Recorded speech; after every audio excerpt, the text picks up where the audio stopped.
Today is July 22nd, 2014, back with another pre-market watch list. Again, a little better than yesterday, but not awesome better than yesterday by any means. First one is NQ. I'm hoping this will continue to go. I mean, it bounced off. I think they fired their auditor a couple days ago, and it's since bounced since then. I mean, a lot of muddy waters research on this. It'd be cool if it could get up a little higher. I mean, I shorted it a few months ago in the nines and like took like 20 cents, and then it fell all the way to 3 the other day. But I would never buy this, but it's not really a short because it just hasn't gone up that much.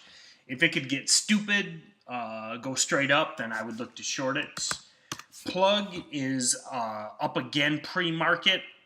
Played this a little bit yesterday. Made a little bit of money, a few $100. I mean, the cool thing was I kind of nailed this early spike in the morning, and then I covered like dead bottom, and then it came right back, which was kind of neat. But I mean, it was a couple $100, nothing great. Up pre-market, same thing. It's just I would like to get a little more surge before I go short. HLF is just interesting because of the entertainment value. I hate to use that analogy with stocks because I mean this is real business, this is real money.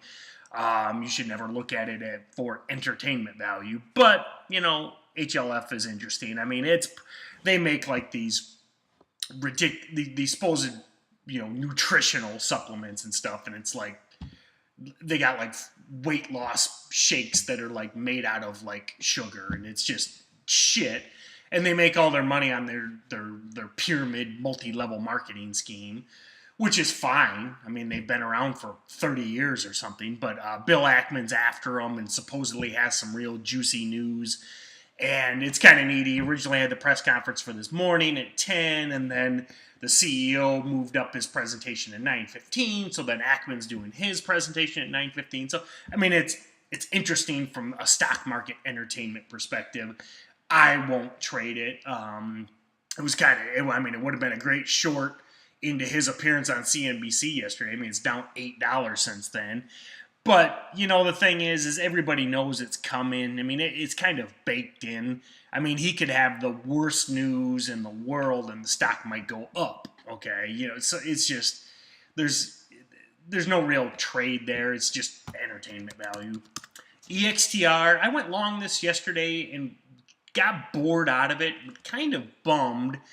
I bought at 5, like right at the open, held through this little drop, and then it kind of trended up into the close, but it was like 2 o'clock, 3 o'clock, and I closed it for scratch, or I might have made $20 after commissions, but just because it just was so boring. But I mean, you look, I mean, it's grinding up. So this is my sole long pick for the day. In hindsight, I'm kind of bummed I didn't hold this low longer. It's just, I had it in my trading account. I should have bought it in my swing account. Then I would have given it a little more leeway. I mean, on that note, I do what a lot of traders do. It's kind of like you, in your trading account, I mean, you're staring at it every second of every day. So some of these slower moving stocks, when they're there, you end up, even if your idea is right, and even if the price action is right, if it's not more reactive, you end up cutting it loose because it's in your trading account. Where I've also got a swing account that I don't really look at. I obviously follow it, but I don't watch it every tick.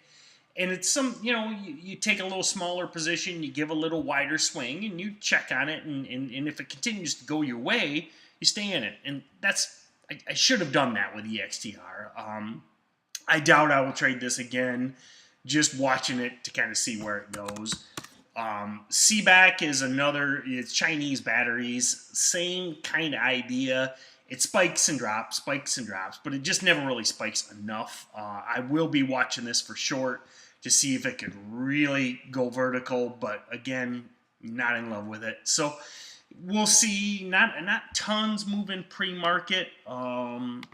Nothing that interesting. This FSI was kind of that was an interesting play. I probably should have bought that yesterday. Gale is known for spiking and fading. FSL just follows plug, but so nothing like really that I'm in love with, but enough plays. I mean, money can be made. I do have to leave today about 11, so between non-ideal setups and having to take off at 11, we'll see if I trade today. I mean, I'm in cash now. I'd like to make a trade, but I'm not going to force anything.